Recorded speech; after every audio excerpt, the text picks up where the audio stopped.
Oke, baiklah teman-teman, untuk menyambut libur Idul Fitri, maka kita juga bisa beribadah. Dan ini saya berikan lampiran jadwal sholat Idul Fitri di Hong Kong 2021. Nah, venue atau tempat di Kowloon Masjid. Nah, ini Masjid Tsim Sha Tsui. Dari jam 7 untuk termin pertama, jam 8, jam 9, dan jam 10. Kemudian di Hong Kong Island ya, ada di Masjid Amar jam 7.30, jam 9, dan jam 10. Untuk jam 10 ini Ustadznya Abdul Muhaimin bahasa Indonesia.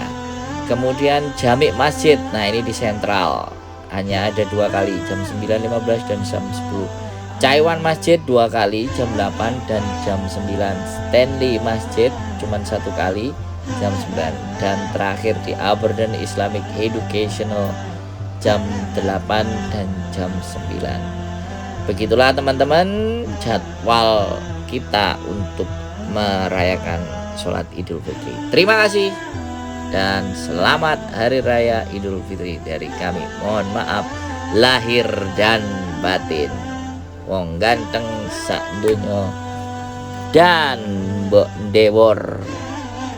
Sekali lagi minal aizin wal faizin, mohon maaf lahir dan batin. Sekian dan terima kasih.